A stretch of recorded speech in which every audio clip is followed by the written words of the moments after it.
2 Chronicles 4.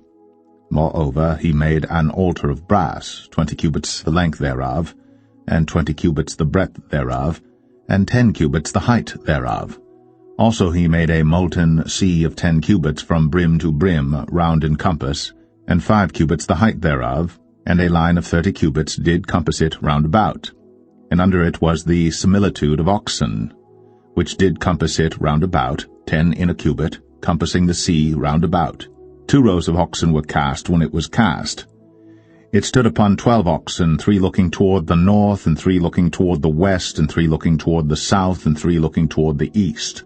And the sea was set above them, and all their hinder parts were inward. And the thickness of it was an handbreadth, and the brim of it like the work of the brim of a cup, with flowers of lilies, and it received and held 3,000 baths. He made also 10 lavers, and put 5 on the right hand and 5 on the left, to wash in them. Such things as they offered for the burnt offering they washed in them. But the sea was for the priests to wash in. And he made 10 candlesticks of gold according to their form, and set them in the temple, 5 on the right hand and 5 on the left. He made also 10 tables, and placed them in the temple, 5 on the right side and 5 on the left. And he made 100 basins of gold. Furthermore he made the court of the priests, and the great court, and doors for the court, and overlaid the doors of them with brass. And he set the sea on the right side of the east end, over against the south.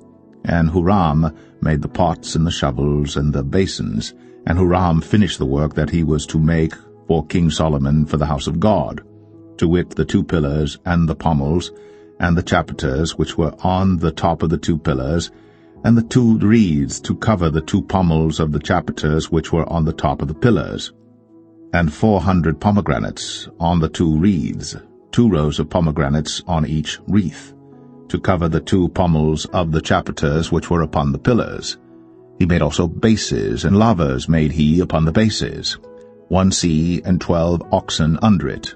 The pots also, and the shovels, and the flesh hooks, and all their instruments, did Huram his father make to King Solomon for the house of the Lord of bright brass.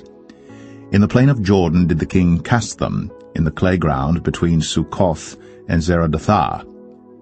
Thus Solomon made all these vessels in great abundance, for the weight of the brass could not be found out.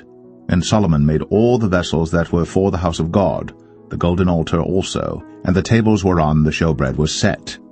Moreover the candlesticks with their lamps, that they should burn after the manner before the oracle of pure gold, and the flowers, and the lamps, and the tongs, made he of gold, and that perfect gold, and the snuffers, and the basins, and the spoons, and the censers of pure gold, and the entry of the house, the inner doors thereof for the most holy place, and the doors of the house of the temple were of gold.